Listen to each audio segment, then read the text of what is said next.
My name is Emily Carter. I'm 29, and Christmas dinners in my family have always been less about warmth and more about theater. The house glitters, the table shines, and every smile hides a blade. The turkey is roasted golden, the cranberry sauce gleams, and the jokes are sharp enough to slice through skin. From the outside, the Thompsons look like perfection. Twinkling lights curl around the porch railings. A tree tall enough to brush the ceiling beams sparkles in the bay window. Guests call it magical. But I know better. The magic is for show. Behind it, cracks spread like hairline fractures in fine china. You can ignore them until they cut your finger.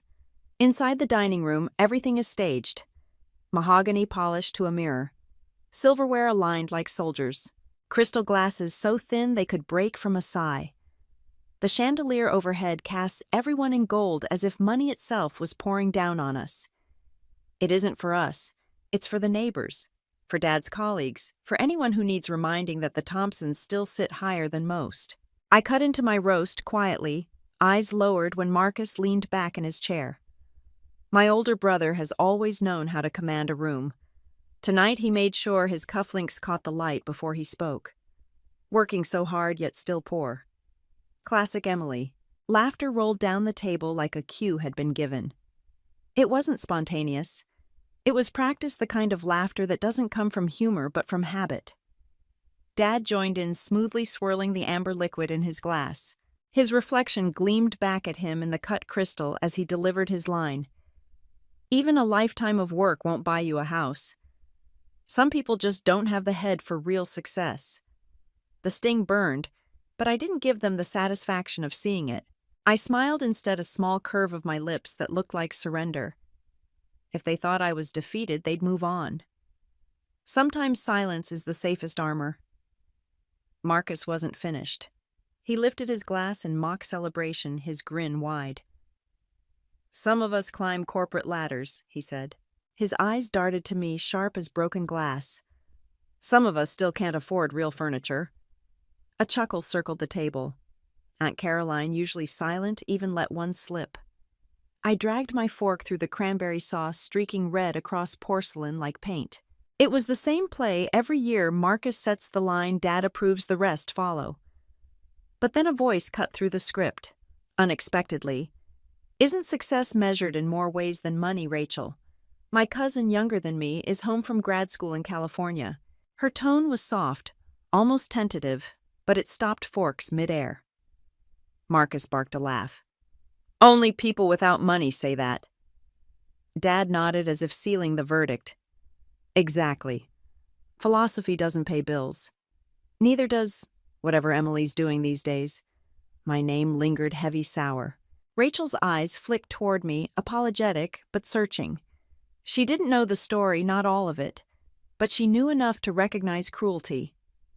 Marcus leaned forward, his grin sharpened. "You're awfully quiet tonight." "What's wrong, Emily?" "Run out of excuses." I raised my glass, let the ruby wine brush my lips, and set it down with deliberate calm. Then I looked at him, straight on. "Just listening," I said. 2 words, that was all. But they landed heavier than he expected. For the first time all night, Marcus shifted in his chair. Just slightly.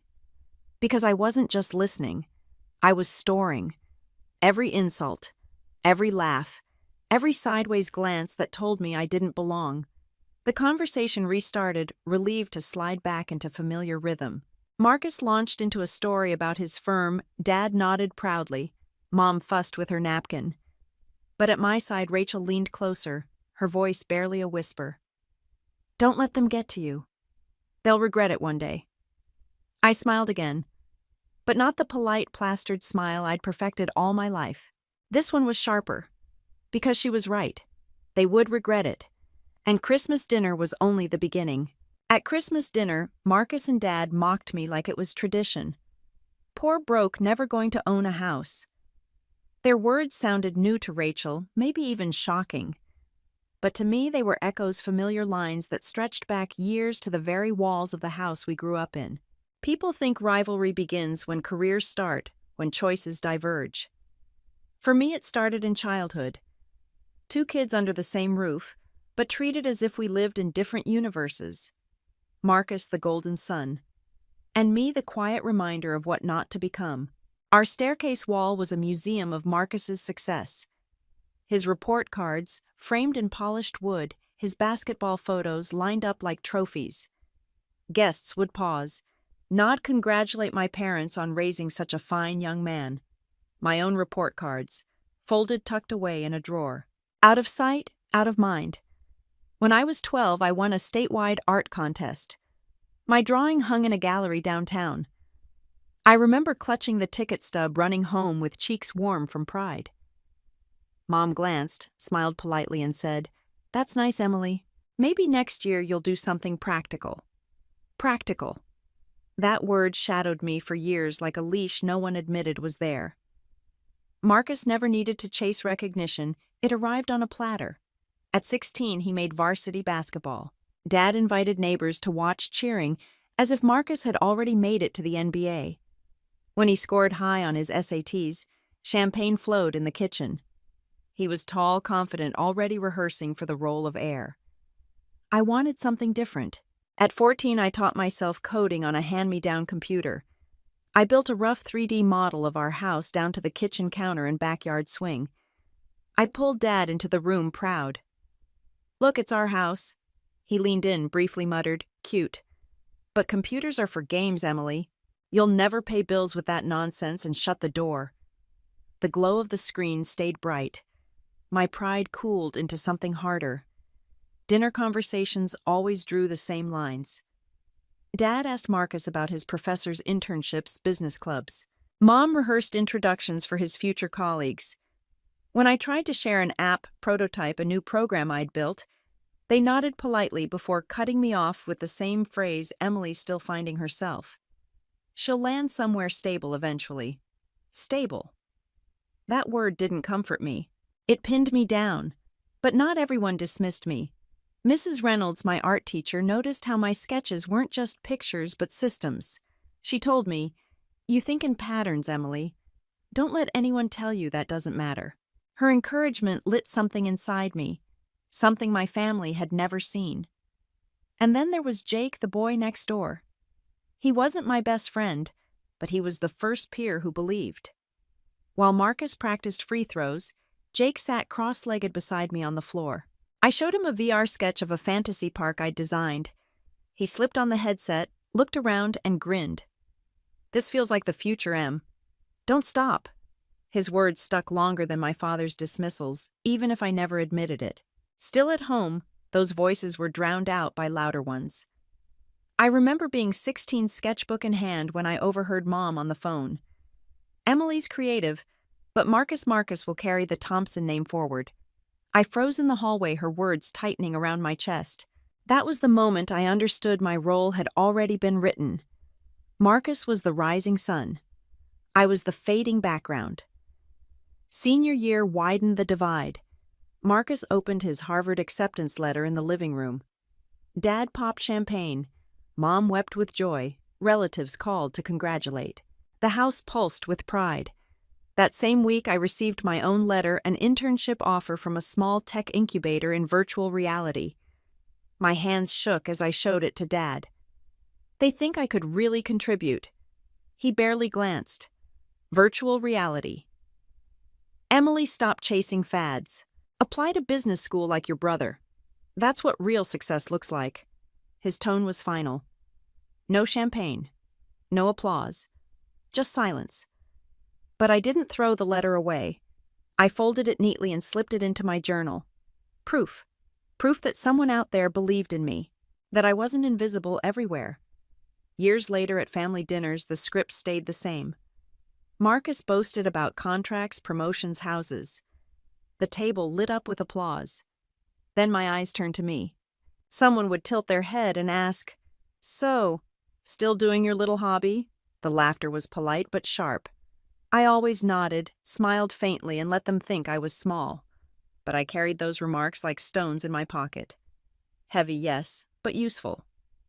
Mrs. Reynolds' encouragement stayed with me. Jake's awe stayed with me.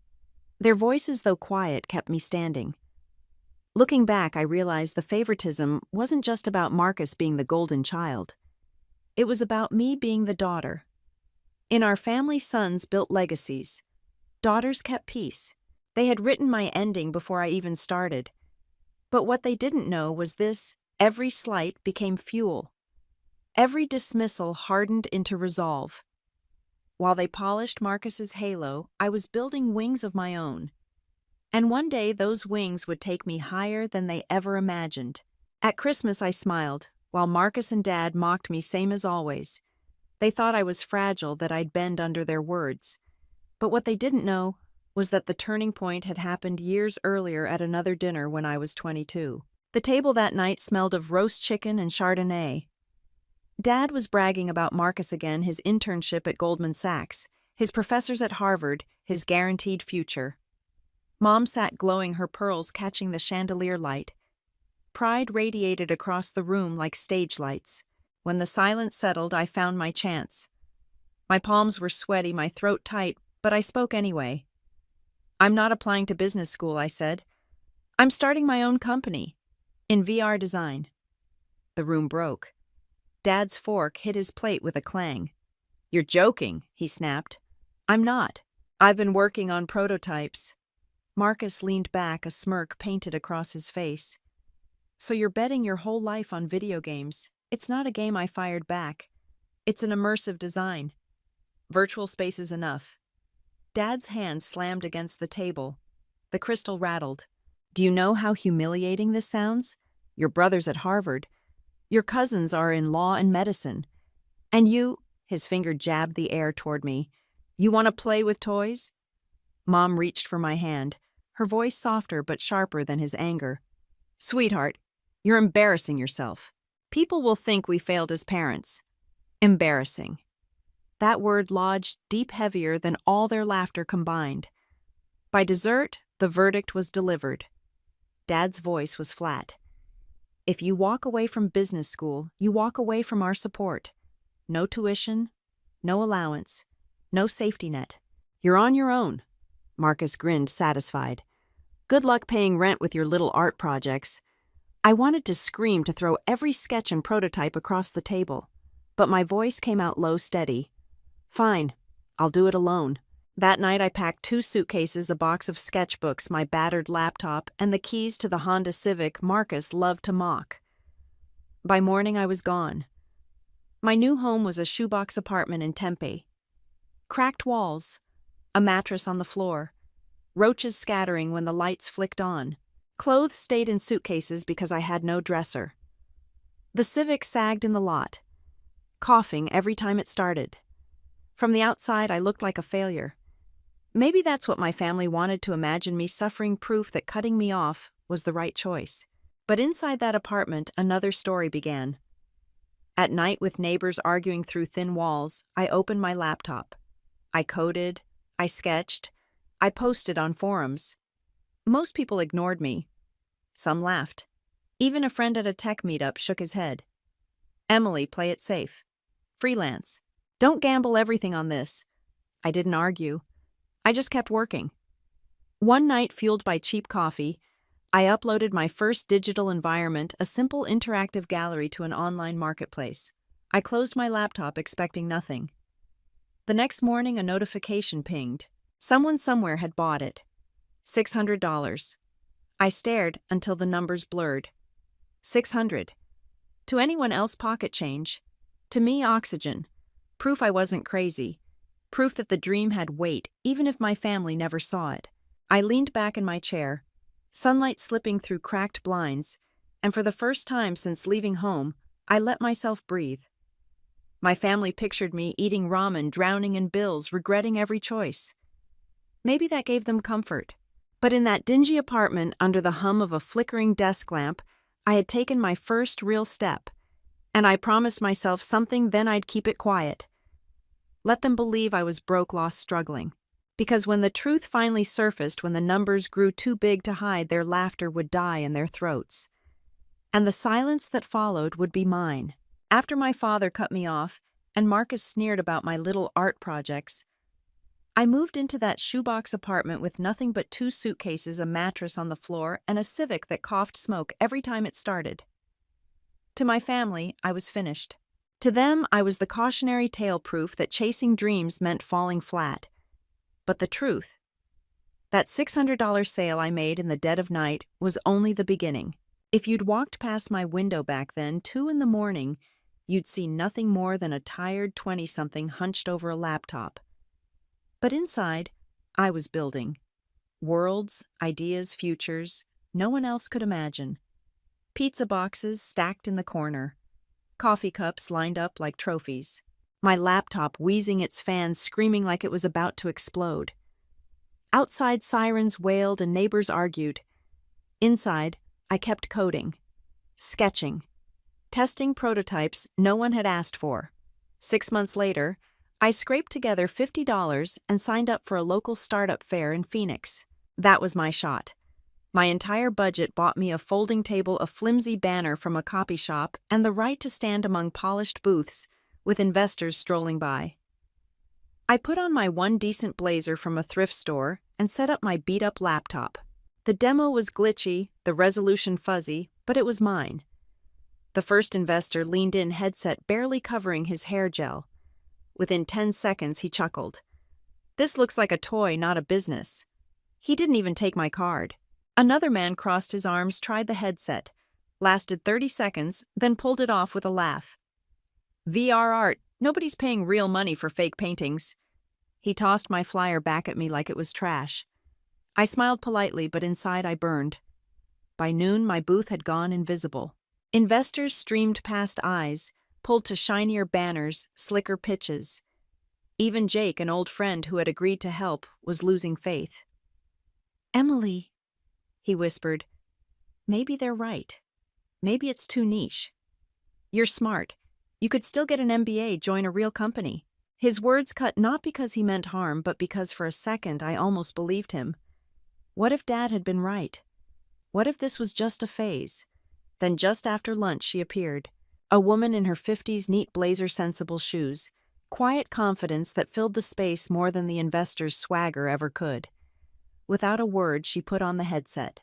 She walked slowly through my gallery, an immersive space of sculptures and surreal landscapes. She lingered, head-tilting, eyes narrowing, as though she could see something no one else had seen. When she finally pulled off the headset, her eyes shone. "How much?" she asked. I blinked. "Excuse me, I want to buy this whole collection. Name your price." Jake froze, his mouth hanging open. My throat went dry. I had prepared a dozen pitches, none for this moment. Somehow I managed to stammer a number that felt impossibly bold, $220,000. She didn't flinch. She nodded. "Send me the paperwork." By the end of that afternoon, the contract was signed. Just like that, my work was no longer theory. It was business. Jake stared at me as though I'd pulled off a miracle. "You actually sold it," I laughed, shaky adrenaline buzzing in my veins. "Looks like I did." But that night, driving home in my sputtering Civic, I didn't call my parents. I didn't text Marcus. To them, I was still the broke daughter wasting time. And I wanted to keep it that way. Because the longer they underestimated me, the sweeter the reveal would be. One deal turned into 3, 3 into 10. Within 2 years, I had contracts worth millions. Still, I kept the same Civic, the same apartment, the same thrift store jeans. At family dinners, I let them pay for meals, let them believe I was a failure. It was a mask I wore so well they never thought to question it. But back in that cramped apartment, the numbers on my screen told a different story. I was climbing, quietly, steadily. And one day the mask would come off. When it did, they wouldn't just see me succeed. They'd realize I had been winning all along right under their noses. Every visit home followed the same script. Polished cars in the driveway, crystal glasses clinking in the dining room. Marcus at the center, as if the table was his stage. My parents kept the spotlight on him, proud of their heir. He strutted in with a briefcase like a trophy tie, perfectly knotted confidence spilling over before he even sat down. That night, he was already mid-performance when I walked in. "We just closed the biggest deal of the quarter," Marcus announced, sliding his phone across the table so everyone could admire the glowing charts. 9 figures. The firm couldn't have done it without me. Applause. Genuine applause. My father patted him so hard his cufflinks rattled. My mother's eyes glistened like she'd birthed a legend. Aunts and uncles leaned closer, whispering admiration. I slipped quietly into my chair. No one noticed. No one asked.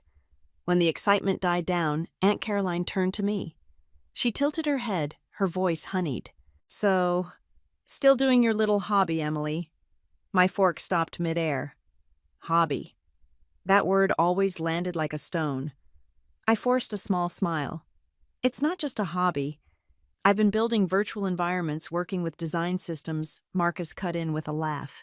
"Virtual reality again. You're still chasing that. Honestly, Em, at this point, it's just cute." Laughter circled the table. Uncle David shook his head, lifting his glass. "Creative spirit, that one. But you can't pay bills with creativity."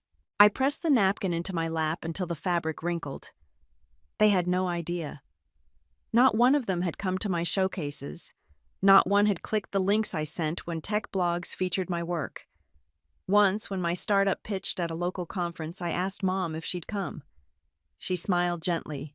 "Those things aren't my scene, sweetheart. But Marcus has a big presentation next week. Maybe we can all go to that." And they did. The entire family filled the auditorium cheering like he had just discovered fire. I watched the recording online later, counting familiar faces. Every single one of them. For me, not a single chair was filled. The memory burned now as Marcus poured himself more wine, grinning wide. "One day you'll get serious, Emily. Find something real. Until then, we'll keep cheering you on." He winked. "Everyone needs a hobby." My cheeks heated not with shame, but with something steadier. I wanted to tell them about the contract I had signed that week, one worth more than Marcus's bonus. I wanted to throw it in their faces, but I didn't. Instead, I traced the rim of my plate with my fork, calm and deliberate. Because silence wasn't surrendered. It was storage. Later that night, back in my apartment, I sat at my desk. Contracts sprawled across the table, numbers glowing on the screen. The city outside was quiet. Inside, I was alive, fingers flying across the keyboard. Marcus's laughter echoed in my head. Aunt Caroline's syrupy question. Uncle David's smug dismissal. Mom's polite refusal. Each word replayed, each one a wound. And wounds, if you're careful, can harden into armor. I leaned back, rubbing tired eyes, and whispered to the empty room. "One day you'll regret this, because they wouldn't just see me succeed. They'd regret not standing beside me when they had the chance. For now, I let them believe I was small, struggling, unimportant. But I was sharpening something they couldn't see. And the next time they looked across that polished dining table, my silence would cut sharper than any laugh they'd ever thrown at me." From the outside, I was still the same Emily. The Civic parked crooked in the lot, coughing smoke every morning. The cracked apartment walls that smelled faintly of mildew when it rained. My groceries packed into bags that looked like they'd been through a war. Anyone passing by would shake their head and think, "Poor girl, she never figured life out." And I let them. I gave them the image they wanted, a failure they could use as gossip over wine and backyard barbecues. It was easier that way. Their assumptions were the perfect disguise. But here's what they didn't see. One afternoon, I sat in a cramped conference room in San Francisco, my second-hand blazer clinging to my back with sweat. The table was covered in papers, laptops, coffee cups, half-drained. Across from me sat 3 men in polished suits, their pens clicking against notepads. They looked at me like I was a puzzle they weren't sure was worth solving. The contract lay between us, 7 figures on the line. My hand trembled as I slid the final page across. The lead investor leaned back, studied me for a long moment, then scrawled his name in neat, deliberate strokes. Just like that, the deal was done. I shook his hand, mine clammy but steady. Inside, adrenaline rushed like fire through my veins. Outside, I was calm, nodding, thanking them for their time. They had no idea that 2 hours earlier I'd been eating cold noodles at my desk, praying the Civic wouldn't stall on the drive over. That contract bought me more than money. It bought me silence, the ability to keep living small on the outside while quietly building something unstoppable on the inside. But there were close calls. One summer, Mom invited me to a family brunch. Marcus had just closed on his second house, and the gathering was an excuse to parade it. I showed up in faded jeans, hair tied back, carrying a modest bottle of wine I'd picked up at the corner store. They barely noticed me until Dad's friend, a finance consultant, cornered me at the buffet. "I think I saw your name in a tech newsletter," he said casually, spooning eggs onto his plate. "Something about VR platforms that you—" My heart slammed against my ribs. I forced a laugh.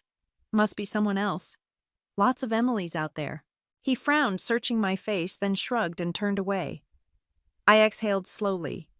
Hands clenched so tight around my plate, I almost cracked the china. That night back in my apartment, I replayed the moment again and again. How close it had been. How a single slip could have shattered the disguise. But part of me is thrilled at it. The secret was growing too big to contain, and some reckless corner of my soul wanted them to find out. Just not yet.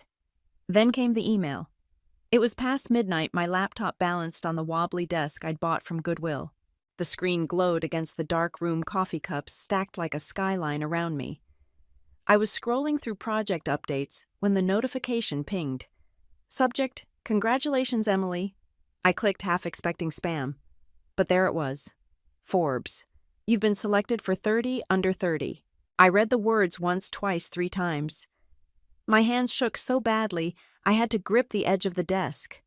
My name, in black and white, attached to the kind of recognition people built whole careers chasing. For a long moment, I just sat there staring at the screen. Then I did something that might sound strange.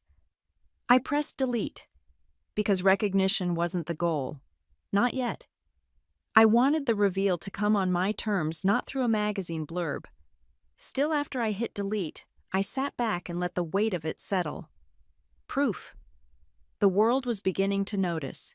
Meanwhile, my family stayed blind. At Christmas, I parked the Civic outside Marcus's mansion. He smirked at the dents as he adjusted his cufflinks. Mom tutted at my shoes. Dad sighed when I offered to bring store-brand dessert. They thought I was clinging to scraps, surviving on hand-me-downs and pity. But behind closed doors, the story was different. When neighbors whispered, "She's broke," I was negotiating a deal in London. When old classmates bragged about promotions, I was signing an acquisition contract that would ripple across Europe. And when Claire, an old high school rival, mocked my Civic in the grocery store parking lot, she had no idea her paycheck depended on the very company I owned. Every insult, every dismissive glance became fuel. The more they doubted, the more powerful my silence grew. But secrets have a way of slipping loose. It started with whispers in tech circles, blog posts speculating about the mysterious founder behind a billion-dollar design platform, investors mentioning my name during interviews. Each time my pulse quickened. Each time I wondered how long until the rumor reached the wrong ears. I thought I had more time. I was wrong. One evening, my father's colleague forwarded him a link. The subject line was simple. "Is this your daughter?" Emily, the headline read. Forbes, America's youngest billionaire, has been living in plain sight. The lie I had carried for years cracked open in a single subject line.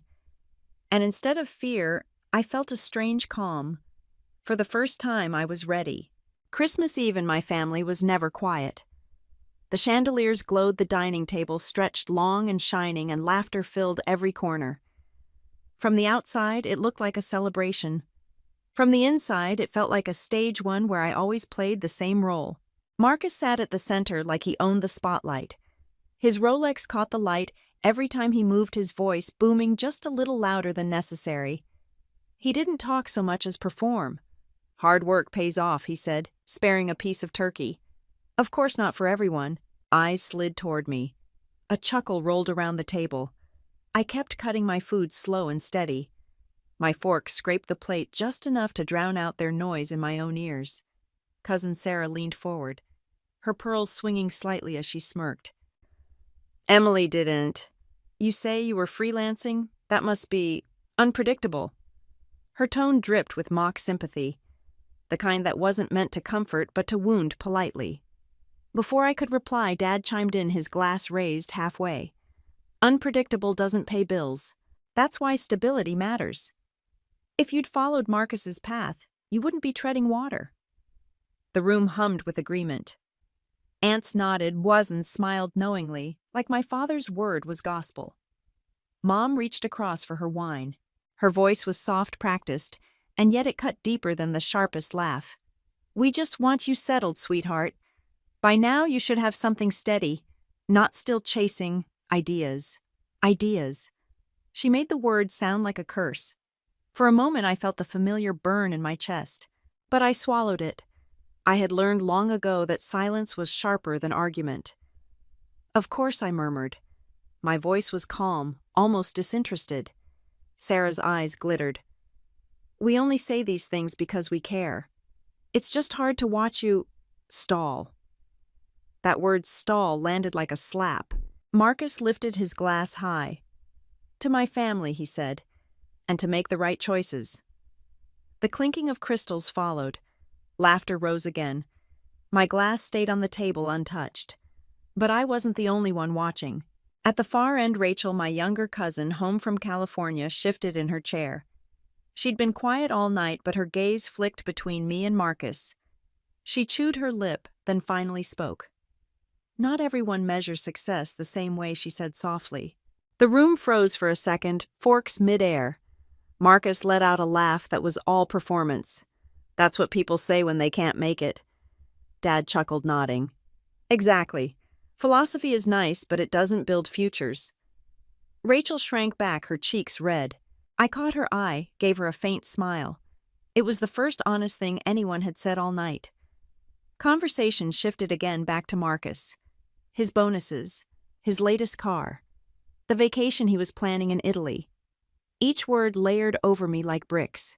But then Uncle Peter, who had drunk more wine than he should, joined in. Emily. You still driving that old car? He asked loudly. Saw one like it broken down on the highway last week. Thought of you. Laughter burst raw and unchecked this time. My hand tightened around my fork, but I forced my expression still. Calm, detached. Heather, my cousin, who loved to follow Marcus's lead, smirked. You should let Marcus pick out your next car. Maybe then you'll arrive on time in style. Her words slid through the room like knives, but I didn't flinch. I simply adjusted my napkin, slow and deliberate, because what they didn't know, what none of them knew, was that my company had just closed an international deal that very morning. The wire confirmation was still fresh in my inbox, more zeros than they could imagine.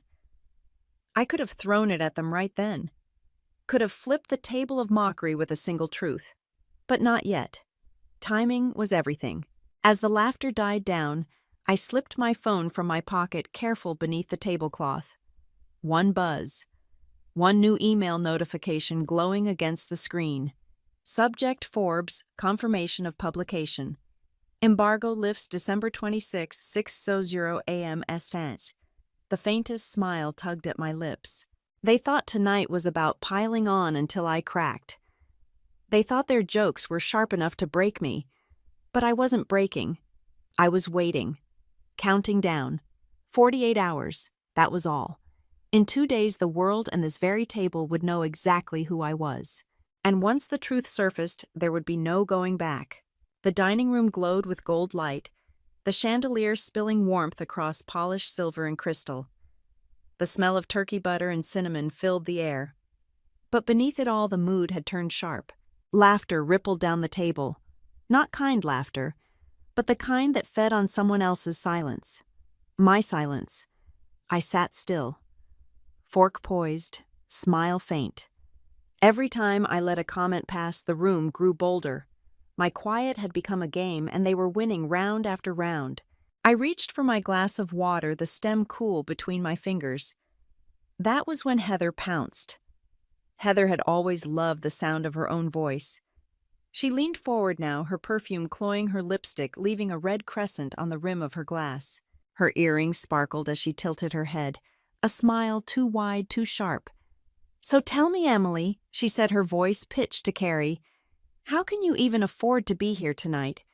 Do you need someone to spot you for the bill?" The words cut the air clean in two. For a heartbeat, the room froze. Forks hovered, glasses still. Then came the laughter, soft at first, rippling like a current. Marcus was the first to let it out, chuckling, shaking his head as if Heather had just spoken the obvious truth. Dad smirked, that familiar smug curve of his lips he wore when he thought a point had been proven without argument. Mom sighed, long and dramatic, her tone heavy with theatrical disappointment, and then it spread. Uncles, aunts, cousins, one by one, they joined in until the sound was unified, a chorus of pity disguised as amusement. Heather twirled her wineglass earrings, catching the light like tiny blades. "I mean, with the way you've been living," she added, voice honeyed and cruel, "we just don't want you overextending yourself."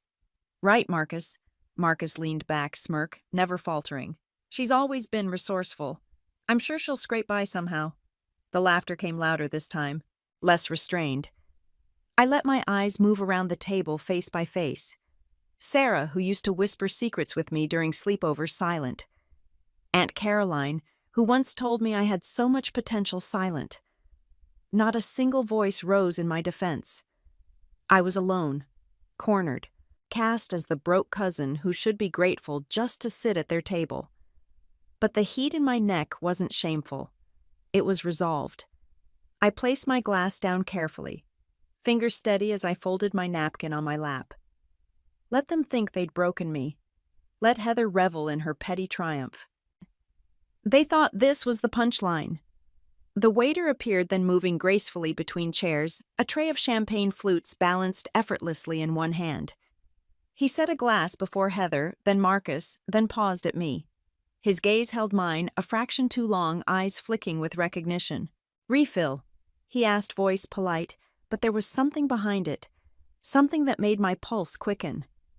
I nodded once, measured. The fizz of champagne bubbled into my glass, the sound barely audible over the hum of laughter. Heather leaned back, satisfied. Marcus lifted his glass, smug as ever. Dad tapped the table like a gavel, closing their mock trial with silent approval. To them, the case was closed. I was guilty of being less. Always less. But the waiter lingered. He leaned slightly closer as he set the bottle down, his words meant only for me. "Congratulations, Miss Carter," he whispered. The Forbes article went live early. For a split second, my breath caught. Not from shock, the timing, the precision of it. The universe is handing me a spark in the middle of their darkness. I looked down at the golden fizz rising in my glass, then back at the faces around me. They were laughing, still blind to the ground shifting under their feet. And slowly, deliberately, I smiled. A smile Heather didn't understand. A smile Marcus couldn't mock. I raised my glass, finally joining their toast, though not for the reason they thought. They believed they had destroyed me, reduced me to nothing. They thought Heather had won the night. But none of them knew the truth. Not yet. And by the time dessert reached the table, the whole world would know exactly who the real joke was. The echoes of Heather's laughter still clung to the air, sharp and lingering, even after the room had moved on to their side conversations. My hand rested calmly on the stem of my glass, steady, unshaken. They thought they had finished me. They thought I was cornered and humiliated. But they didn't know the ground beneath their feet was already shifting. The sudden vibration against polished mahogany cut through the chatter like a blade. A phone buzzing on the table. Marcus's phone. The vibration was loud, insistent, rattling against the fine wood as though it demanded attention. Marcus glanced at the screen and straightened. His shoulders squared, his smug grin fading into something far more controlled. "It's my boss," he announced, his voice suddenly clipped and professional. He rose slightly in his chair, hitting the answer button with the speed of a man eager to impress. "Yes, sir," Marcus said brightly. "Merry Christmas." "Of course, thank you. Same to you and your family." At first it sounded like routine chatter, the same polished tone he used when talking to anyone above him in rank.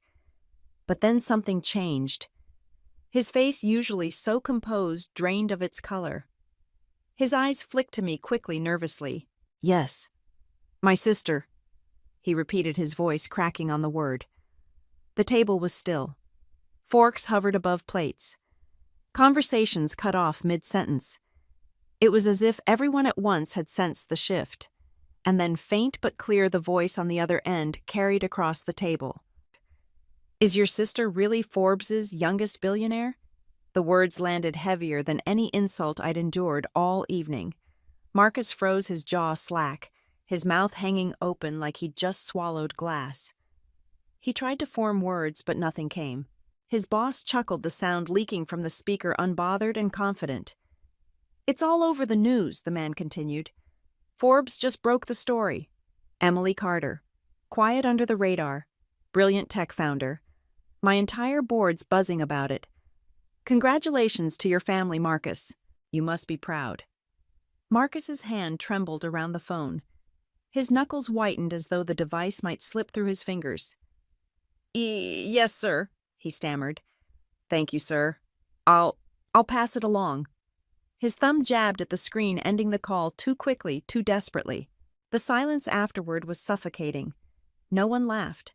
No one spoke. It was as though the chandelier above had frozen mid-sparkle, refusing to cast another light until someone broke the moment.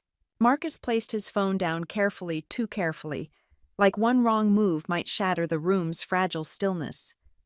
His eyes darted between the faces around the table, searching for a lifeline, but finding none.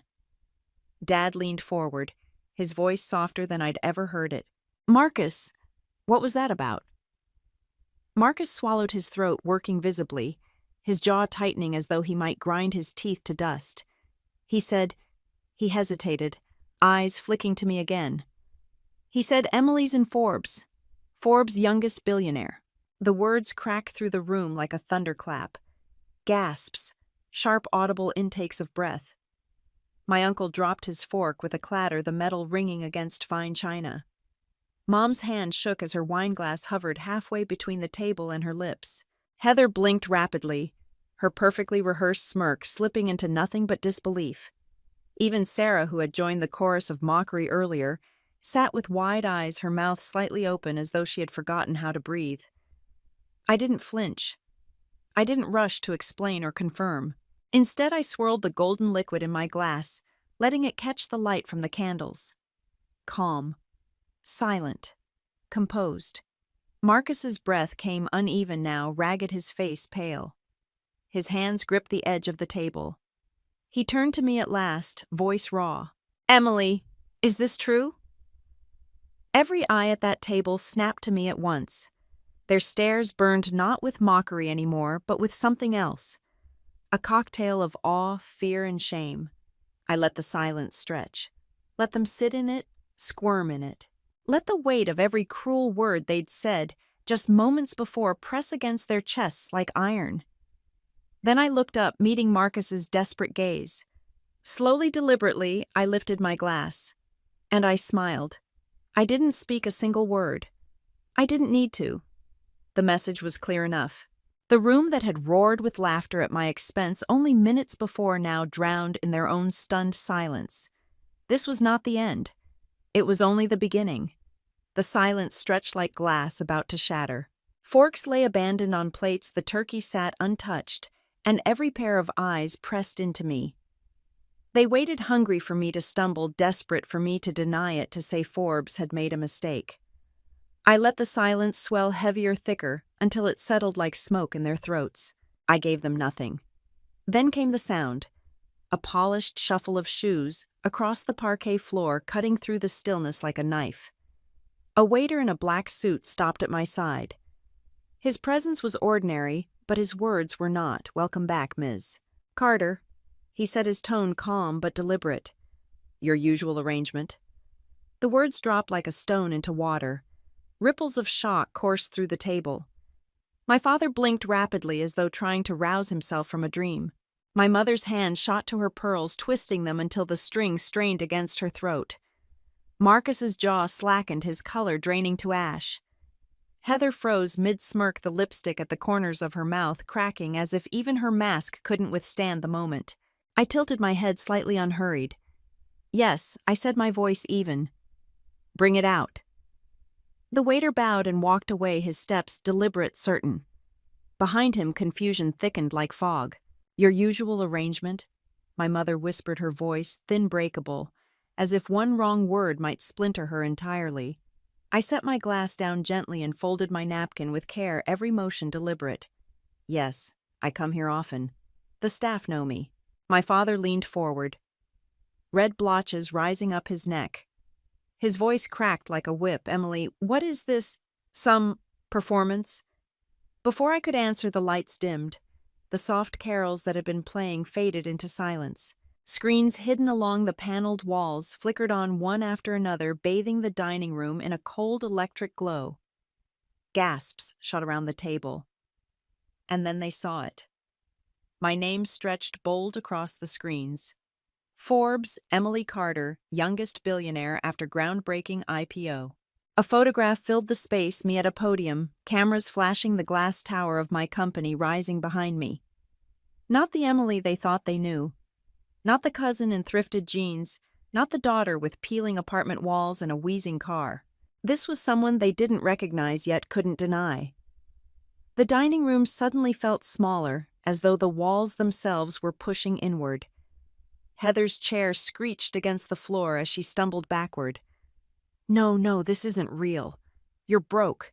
You drive that car?" I turned my gaze on her, calm, almost pitying. "Appearances can be useful, Heather." My father's hand slammed against the table, rattling the crystal. "If this is true, why hide it? Why let your own family believe you were failing?" I cut in, my tone sharp enough to slice through him. "Because that's what you wanted to believe. It was easier for you to make me fail than admit you'd been wrong about me." Another screen lit, then another. Images poured across the walls. Me shaking hands with investors, cutting ribbons at new offices, delivering keynotes at conferences they'd never cared to ask about. Headlines scrolled like a ticker: acquisitions, expansions, global partnerships. Years of my life, years. They had dismissed, ignored, mocked, illuminated around them, undeniable, inescapable. My mother's wine glass trembled in her hand, red liquid sloshing dangerously close to the rim. "Emily," she whispered, her voice cracking. "Why didn't you tell us?" I locked eyes with her, unblinking. "Would you have listened? Or would you have laughed like the night I told you I wanted to build something new?" Marcus shifted uneasily in his chair. The gleam of his cufflinks dulled his composure, unraveling. His voice was barely audible. You let us think you were nothing." I leaned forward, my words slow and deliberate. "No, Marcus, I didn't let you think anything. You chose the story you liked best, the one where you shone brightest, and I stayed small. That choice was yours." The weight of my words pressed down on the room, heavier than any headline. The silence no longer buzzed with disbelief. It throbbed with shame. And then the waiter returned, carrying a single bottle cradled with reverence. The label caught the chandelier's glow, golden letters shimmering. My father's breath hitched, recognition dawning. He knew what it was. He had spent years boasting about bottles like this one's he could never even touch. "Compliments of Ms. Carter," the waiter announced. With a careful twist, the cork popped free. He poured into each crystal flute with unhurried precision, the fizz catching the light like liquid fire. No one moved at first. Their hands hovered hesitant, as though unsure if they were worthy to touch what had been set before them. I lifted mine first. Calm, steady. My gaze swept the table one by one. My father, fists tight around the silverware, anger masking fear. My mother, eyes shining with tears she didn't want to shed. Marcus, pale and small, stripped of his bravado. Heather, lips parted, the smirk gone, her silence louder than any insult. For 15 years, I said, my voice carrying into every corner of the stunned dining room, you called me the family failure. Tonight you finally see the truth. And I drank. The others followed reluctantly, their hands trembling as they raised their flutes.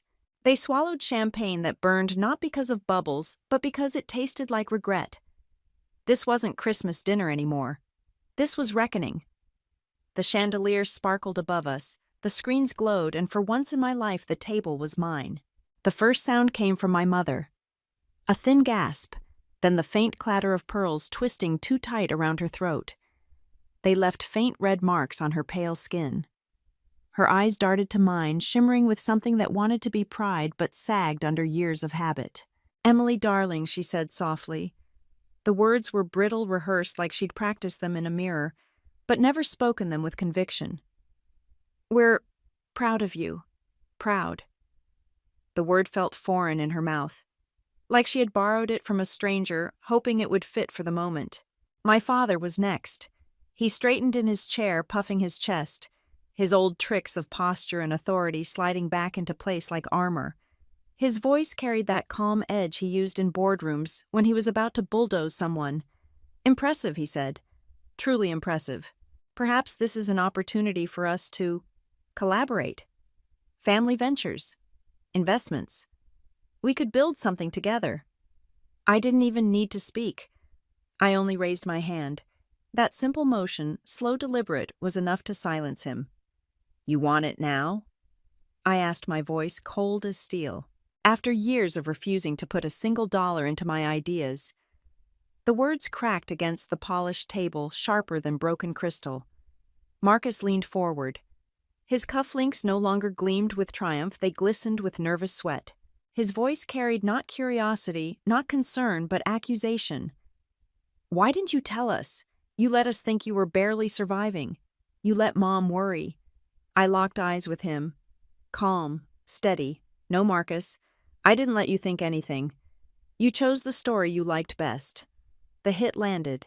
I saw it in the tightening of his jaw and the twitch of his lips, as if words were fighting to break free. But none came. My mother forced out a shaky laugh too high-pitched to sound natural. "Families fight," she said, grasping at the air like someone groping in the dark. "That's what families do. But at the end of the day, blood is blood. Don't you think it's time to move forward? You've proven yourself now." I leaned back slightly, the chandelier's glow shimmering in my glass. My voice sharpened, slicing each syllable clean. "Prove myself, I didn't need to prove anything. What I needed was respect, even when you thought I had nothing to give." The chandelier above swayed slightly, its crystals catching the golden light, scattering it across the table. The silence deepened. It wasn't the stunned disbelief of earlier. It was heavy, suffocating, like the air had turned to cement. And then from the far end of the table, a new voice slithered into the quiet. Uncle David. He leaned back lazily, swirling the last inch of whiskey in his glass. His grin was slick, opportunistic, the kind of smile that only ever appeared when there was something to take. "Emily," he drawled, "if all this is true, and clearly it is, maybe you'd consider letting me buy a stake in your company. Keep it in the family, you know." I almost laughed. The sound rose in my chest, but came out as something colder. "Keep it in the family," I said. "The same family that laughed at me out of rooms. The same one that called me a burden, and embarrassment left me sleeping on a mattress on the floor." That family. David shrugged, unbothered. His casual arrogance was almost insulting. "Business is business. Don't take it personally." That was when I pushed my chair back. The scrape of polished wood against marble rang sharp, startling, making every head at the table flinch. I rose, the champagne flute still in my hand. For the first time all evening, every eye was on me, without a smirk, without a whisper. "Let me make something clear." My voice cut through the heavy air like a blade. "I built this empire without you. I asked for support once you mocked me. I asked for respect, you dismissed me. Now you want a seat at my table?" I let my gaze sweep across them slowly, deliberately. Marcus pale, his once perfect confidence draining from his face. Mom blinking rapidly as though she could blink herself into another reality. Dad fists clenched around silverware, his old authority slipping through his fingers like sand. Heather motionless, her lips parted but no sound came. "I don't owe you partnership," I continued. "I don't owe you forgiveness. And I certainly don't owe you the comfort of pretending you always believed in me. Emily." Dad tried again, his voice harsher, desperate to reclaim something, anything. I didn't let him finish. "You talk about family, but family isn't supposed to cheer only when you win. They're supposed to stand beside you when you lose. Not one of you did. The chandelier's light glinted in my glass as I raised it slightly higher. The champagne fizz rose and popped, each bubble echoing like sparks in the tense silence. What followed wasn't disbelief anymore. It was something heavier. Shame. It pooled in the corners of the room, crawled up their spines, pressed down on their shoulders until they all seemed smaller. I took a slow sip, savoring it, letting them watch, letting them taste their own silence. Tonight isn't about your sudden pride. It isn't about deals or investments. Tonight is about the truth. I set my glass down with deliberate care, the sound echoing like a gavel strike. And the truth is, I don't need you. Not anymore. The words didn't echo. They sank. Heavy stones dropping deep into water, leaving only ripples of silence behind. Marcus looked as though he might break apart, words tangled and choking him. Heather avoided my eyes, her hands stiff in her lap. My parents, who once towered over me with judgment, now looked small, shrinking into shadows of the roles they had written for me. I leaned back, letting the tension breathe, letting it settle just a little deeper into their bones. Then I added almost casually, "And tomorrow the rest of the world will know too." No one moved. Not even the chandeliers dared sway. The air itself felt fragile, as though one breath might shatter it. The same family that had once thrived on mocking me now sat shackled by silence, caught between disbelief and the dread of tomorrow. For the first time at that table, I wasn't an outsider. I was the only one in control. I didn't wait for another excuse, another plea, another attempt to rewrite history. The scrape of my chair against the marble floor was sharp, final, like a gavel striking down in court, and then I walked away. Behind me, the clinking of glasses, the shuffle of shoes, the frantic clearing of throats all blurred into nothing. The family that once relished watching me squirm now sat in silence, their power dissolving into thin air. The hallway outside the banquet room stretched long and quiet, lined with gilded mirrors and candles flickering against polished walls. My heels echoed with every step, steady, certain each click pulling me further from the noise. For the first time that night I could breathe. The air felt cooler, freer, as if even the building itself knew a verdict had been reached. A waiter appeared, the same one who had whispered to me earlier. His movements were careful, almost reverent. He paused, bowed slightly, and said softly, "We're honored to have you here, Ms. Carter." Truly, that single moment of respect from a stranger carried more weight than every hollow compliment my family had scrambled to throw at me tonight. His words weren't dipped in guilt or bargaining. They were simple, honest, and they landed deeper than I expected. I thanked him with a nod, then walked further down the hall. My heels tapped softly like punctuation marks in the silence. From behind the doors, muffled voices followed me. My father's sharp tone, my mother's high-pitched whisper, Marcus cutting in, Heather muttering. Even now they were trying to salvage pride to bend the narrative in their favor. For a second, guilt tugged at me. Family is family, isn't it? That's what they always said. But then I remembered their version of family only worked when I stayed small, when I lowered my head, when I played the role of failure so Marcus could shine brighter. And I was done playing small. I pushed open the doors and stepped outside into the December night. The cold hit me instantly, crisp and bracing, the kind of cold that wakes every nerve in your body. The city stretched before me, lights blazing against the dark sky, 1,000 silent witnesses to the life I had built. My breath frosted in the air, but inside I burned steady. Not with anger anymore, not even with vindication, with clarity. Voiceover. The sweetest revenge isn't shouting. It isn't throwing their words back in their faces. The sweetest revenge is being undeniable. So undeniable that even your silence is louder than their mockery. I paused at the edge of the steps, the banquet hall glowing behind me. From inside came muffled bursts of argument, my father's frustration, Marcus scrambling to reassert himself. Heather's disbelief, my mother's nervous laugh. They were unraveling without me even being in the room, and I knew I didn't need to walk back in there. They already knew. The balance had shifted forever. My driver stood waiting by the sleek black car parked at the curb. He pulled open the door with a respectful nod. The warmth from inside spilled out, but I lingered on the sidewalk a moment longer, the cold wrapping around me like armor. I glanced back at the glowing windows of the hall. Behind them, my family could twist the story however they liked. They could whisper excuses, point fingers, rewrite history. But none of it mattered anymore. The truth wasn't in that room. The truth was out here with me, in the empire I had built. In the contract signed, the IPO celebrated the headlines already circling the globe. In every sleepless night, I had turned into something solid, undeniable mine. I slid into the back seat, the leather soft beneath me. The driver shut the door and the sound was quiet but final, like sealing the past behind me. The car pulled forward, headlights slicing through the night. Streets blurred past holiday lights, strung across avenues, shop windows dressed in glittering displays, strangers bundled in scarves, their laughter fogging in the air. Life moved forward, and so did I. For the first time in years, I smiled. Not the careful, measured smile I used at family dinners. Not the sharp smile of survival. A real one. Unburdened. Steady.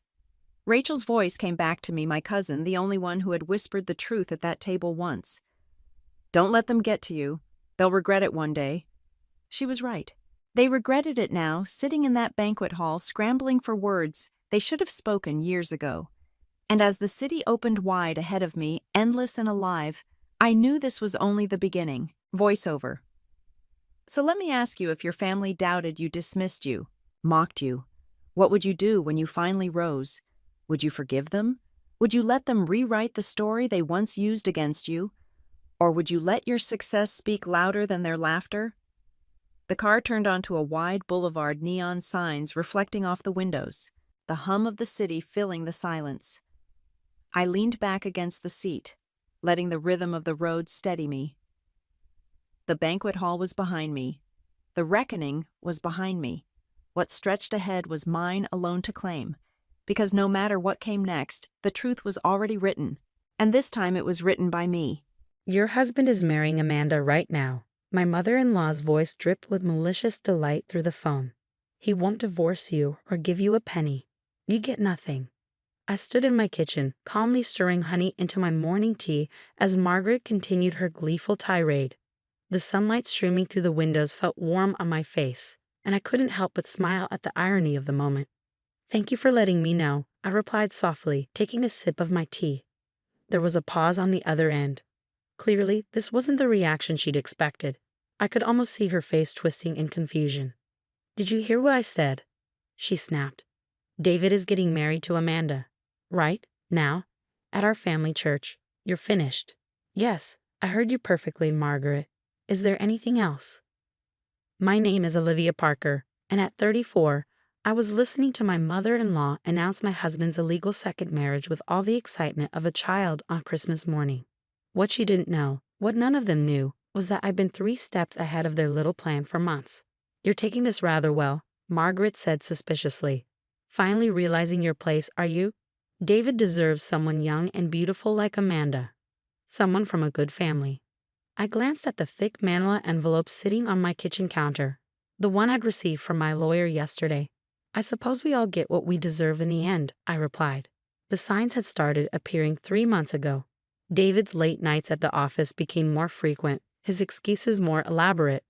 His phone was suddenly password protected, and he started taking calls in another room. But the real red flag was when he insisted I add his mother as a co-signer on our joint account just in case anything happens.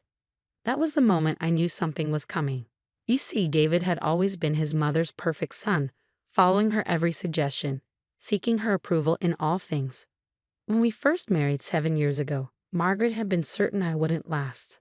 I wasn't from the right social circle, didn't have the right connections. A simple teacher, she'd sneered at our wedding reception, loud enough for nearby guests to hear. But I wasn't just a teacher. I was my father's daughter, and he hadn't raised me to be naive. As a retired detective, he taught me to trust my instincts and always have a backup plan. So when David started acting suspicious, I started paying attention. It didn't take long to discover the truth. Amanda was Margaret's best friend's daughter, fresh out of college and working as David's new assistant. The same Amanda who'd been at every family dinner for the past 2 months, batting her eyelashes at my husband while Margaret looked on approvingly. I just thought you should know, Margaret continued, her voice sickly sweet. You'll need to be out of the house by next week. David and Amanda will need somewhere to live after all. I took another sip of my tea, savoring the sweetness. That's thoughtful of you to warn me. Well, I'm nothing if not considerate, she preened. Though I doubt you'll find anywhere nice to live on a teacher's salary. Perhaps if you'd been a better wife, things would be different. I thought about the documentation hidden in my study, the photographs, the bank statements, the video footage. I thought about the private investigator's report sitting in my lawyer's office and the official papers that would be served within the hour. You know what, Margaret? You're absolutely right. Things will be different. She laughed, a harsh sound that echoed through the phone. Finally accepting reality, are you? More than you know, I replied. Give Amanda my congratulations. I'm sure she'll make a lovely bride. I ended the call before Margaret could respond, setting my phone down next to the manila envelope. Inside were copies of everything my lawyer would be serving to David, Margaret, and the family church within the hour. Proof of conspiracy to commit marriage fraud, evidence of attempted financial manipulation, and documentation of every step they'd taken to try to leave me with nothing. The doorbell rang, right on schedule. I opened it to find Jim, my father's old partner and now a private investigator, standing there with his signature grim smile. Everything's in place, he said, handing me a small USB drive. The evidence has been delivered to all relevant parties. Your husband's second wedding should be getting some unexpected guests right about now. I nodded, thinking about the scene that must be unfolding at the church. The police arriving just as David and Amanda prepared to exchange vows. Margaret's face as she realized her perfect plan was falling apart. The guests witnessing it all. Thank you, Jim, I said, pocketing the drive. I couldn't have done this without you. He shook his head. Your father taught you well, kid. Always be prepared. I closed the door and walked back to my kitchen, where my tea was getting cold. My phone was already buzzing with messages, no doubt the news was spreading fast. But I wasn't ready to deal with any of that yet. Instead, I picked up the manila envelope and walked to my study. On my desk sat a framed photo of my father and me at my college graduation. He was smiling proudly, his detective's badge gleaming on his belt. You were right, Dad, I whispered to the photo. Sometimes the best defense is a good offense. The chaos unfolded exactly as I'd anticipated. My phone wouldn't stop buzzing with messages and calls, each one more frantic than the last. I let them all go to voicemail, calmly sipping my tea as I imagined the scene at the church. The first text came from my sister-in-law, Emma. OMG Olivia, the police just stormed into the church. What did you do? Then from various family friends. Is it true? Did David really try to commit marriage fraud? Margaret is having a meltdown in front of everyone. The police are questioning Amanda's parents. I smiled, remembering how I'd gathered all the evidence. It had started 3 months ago when I noticed David's strange behavior. Instead of confronting him, I channeled my inner detective, just as my father had taught me. First came the basic surveillance. I hired Jim to follow David and Amanda, documenting their meetings, their intimate dinners, the nights they spent planning their future together. But the real goldmine was Margaret's involvement. My mother-in-law had orchestrated everything. She'd introduced Amanda to David, arranged for her to get the job as his assistant, and even helped them plan the wedding. What they didn't know was that every meeting they had at her house was recorded, thanks to the security system she'd bragged about installing. The one that backed up all footage to a cloud server that her tech-illiterate self had never properly secured. My phone rang again. This time it was David. After 6 calls in a row, I finally answered. How could you do this to me? He demanded, his voice shaking with rage. You've ruined everything. I've ruined everything? I kept my voice level. That's interesting, coming from the man who just tried to commit marriage fraud. It wasn't fraud, he protested. I was going to divorce you eventually. I just needed time to what, David? To transfer all our assets, to make sure I was left with nothing, just like you and your mother planned. There was a telling silence on the other end. How did you know? He finally asked, his voice smaller now. You forget who my father was, I replied. He taught me to spot a conspiracy from a mile away. You, your mother, and Amanda weren't exactly subtle. I heard commotion in the background, followed by Margaret's shrill voice. Give me that phone. You conniving little witch. Margaret spat after grabbing the phone from David. You've humiliated our entire family. Amanda is devastated. Fascinating, I replied calmly. Tell me, Margaret, did you really think I wouldn't find out about the offshore account? The one where you've been helping David hide money for the past 2 months? Another shocked silence. Or perhaps we should discuss the fraudulent loan applications you helped him file. The ones with my forged signature. You can't prove any of that, she whispered, but I could hear the uncertainty in her voice. Actually, I can. Check your email. I'm sure the police have some questions about those documents too. I heard the sound of heels clicking on church floor tiles, followed by gasps and murmured conversations. Clearly, Margaret was checking her phone. How did you get these? She demanded. Let's just say David isn't the only one who knows how to plan ahead. By the way, you really should change your email password. Using Amanda's birth date was a bit obvious. The evidence was comprehensive, emails between Margaret and Amanda's parents discussing the plan, bank statements showing the money transfers, even recordings of their conversations about how to ensure I wouldn't get any of the assets in the eventual divorce. The police are very interested in the forged loan documents, I continued. Fraud charges are serious, Margaret. But I'm sure you knew that when you were practicing my signature. You've made a terrible mistake, Margaret hissed. We'll fight this. Go ahead, I replied. I'm sure the judge will be very interested in the video footage from your security cameras, especially the conversation where you and David discussed how to transfer assets without my knowledge. The sound quality is excellent, by the way. You really got your money's worth with that system. I could hear David in the background, demanding to know what footage I was talking about. Amanda was crying. Someone was asking about lawyers. One more thing, I added before hanging up. You might want to cancel the honeymoon reservations. I don't think David will be traveling anytime soon. His passport has been flagged. I ended the call and walked to my study window, looking out at the garden I planted when we first moved in. David had always complained about the time I spent there, never understanding that it was my refuge, my place to think and plan. The garden had taught me patience, something that had served me well these past 3 months. While they rushed to execute their plan, I'd taken my time, gathering evidence methodically, building an airtight case that would leave them no wiggle room. My phone buzzed with a text from Jim. Police have everything they need. David and Margaret are being taken in for questioning. Need me to come over? No thanks, I replied. I think I'll spend some time in my garden. It's a beautiful day for new beginnings. The aftermath was swift and decisive. Within weeks, David and Margaret were facing multiple fraud charges. Amanda and her family had quickly distanced themselves, claiming they'd been misled about the situation. The perfect plan they'd crafted had crumbled like a house of cards. I sat across from my lawyer, Sarah, as she laid out the final divorce terms. The evidence I gathered had left David with no negotiating power. He's agreed to all our terms, Sarah said, a satisfied smile on her face.